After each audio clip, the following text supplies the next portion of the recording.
Au sommaire cette semaine, le nouveau long métrage d'Oliver Stone, la première comédie du Palma Show, un film poignant avec Emmanuel Seigné et Tahar Rahim, et en bonus, Ewan McGregor nous parle de sa première réalisation. Après Tueur Né, Platoon et JFK, Snowden est le nouveau long métrage d'Oliver Stone. Ce biopic politique et engagé retrace l'histoire d'Edward Snowden, interprété par Joseph Gordon-Levitt, un ancien des services secrets américains qui a divulgué en 2013 les agissements de la NSA en matière de surveillance des populations. Pourquoi voulez-vous intégrer la CIA? Je voudrais contribuer au rayonnement de mon pays dans le monde. La durée moyenne de ce test est de 5 heures. J'ai terminé. Au bout de 40 minutes, Je fais quoi maintenant? ce que vous voulez. Le directeur adjoint de la NSA m'a proposé un nouveau poste. Tu pourrais en dire plus? Et non, comme tu le sais... Celui-là a l'air croustillant. Attends, comment c'est possible? Si tu veux, ça fonctionne comme Google, sauf que ça cherche pas seulement dans ce que les gens rendent public. Oui, mais on vise qui? Je comprends pas. Tout le royaume, Blanche-Neige. Il se passe au sein du gouvernement des choses vraiment graves. Et je ne peux pas faire comme si de rien n'était. Ils vont s'en prendre à moi. Et ils vont s'en prendre aussi à vous. La folle histoire de Max et Léon est le premier film du Palma Show. Le célèbre tandem popularisé sur Internet passe maintenant au long métrage avec un film drôle et délirant.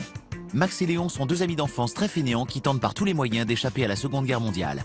La folle histoire de Max et Léon est une comédie déjantée, une grande vadrouille version 2016, avec de nombreuses apparitions de stars telles que Christophe Lambert, Dominique Besnéard, Florence Foresti ou encore Kian Kojandi. Les combines pour se réformer, c'est quoi? Tu sais ça, toi? Max Mouline? Oui. Cette compagnie va filer droit. On va la gagner, cette guerre. Désertez, mais vous n'y pensez pas, j'espère. Je vous envoie en Syrie. Nous, tout ce qui est charpente, c'est grand. On n'est pas dans la merde.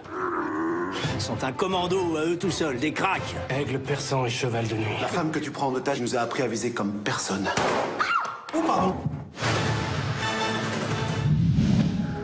Emmanuel Seigné, Tahar Rahim et Anne Dorval, que l'on avait vu dans Momie de Xavier Dolan, sont réunis dans Réparer les vivants.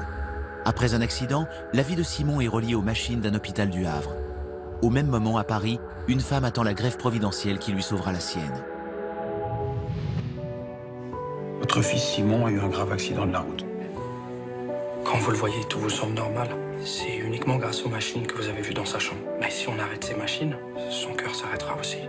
C'est délicat, mais il faut que j'aborde quelque chose avec vous. Cette situation nous permet d'envisager un don d'organes. Si cette démarche est mise en place, c'est uniquement dans le but d'aider des malades qui sont en attente d'un organe. Claire, c'est votre décision. Mais un cœur, ça ne se trouve pas comme ça. Au bout d'un moment, on ne pourra plus maintenir le cœur de Simon et il sera plus possible d'envisager un don. Également à l'affiche ce mercredi 2 novembre, Mr. Wolf, avec à l'affiche Ben Affleck, ce film raconte l'histoire d'un expert comptable à la solde de la mafia. Mademoiselle, le nouveau film de Park Chan-wook, le réalisateur du célèbre Old Boy, un drame sulfureux où la même histoire est montrée à travers plusieurs points de vue. Ouija, les origines, le préquel du film à succès Ouija, sorti en 2015. Ce long métrage d'épouvante revient sur les origines de la malédiction. One Piece Gold, la 13e adaptation du manga le plus vendu de l'histoire du Japon. For This Is My Body, la rencontre intense et tragique entre un rocker désinvolte et une groupie folle amoureuse. À vos critiques. La semaine dernière, sortait sur les écrans Moi, Daniel Blake, le dernier film de Ken Loach, critiquant le fonctionnement de l'administration anglaise, Palme d'Or au Festival de Cannes. Qu'en avez-vous pensé? Il me reste pas un rond dans mon porte-monnaie. C'est vous qui faites une scène, d'accord? Nom de Dieu, que je fasse. Qui est le prochain à passer? C'est moi. Ça vous dérange si cette jeune mère s'inscrit avant vous? C'est juste bouleversant, il a mérité la Palme d'Or. Très beau portrait social, quelque chose de très très poignant. Ken Loach au sommet de son art. Très émouvant surtout, et la réalité de la vie d'aujourd'hui, quoi. Le fait que le spectateur ressort pas indemne de la salle, c'est du cinéma qui fait réfléchir. On devrait le montrer partout, ce film. Envoyez-nous vos avis en vidéo sur le site de France 2, rubrique Mardi Cinéma ou sur les réseaux sociaux. On termine avec le bonus de la semaine. Après Moulin Rouge, Trainspotting ou encore Star Wars, l'acteur Ewan McGregor passe derrière la caméra. Nous l'avons rencontré et il nous parle en exclusivité d'American Pastoral. Alors Ewan, c'était comment de réaliser son premier film? J'avais des moments de panique par rapport à tout ça. Surtout le matin quand je me levais.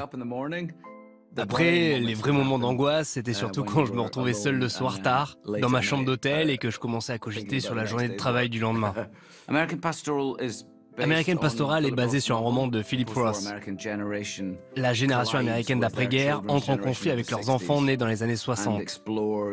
Et le film parle de cette période à travers l'histoire d'une famille où une mère et un père ont une fille, Mary, qui à l'adolescence devient très politisée, très radicalisée.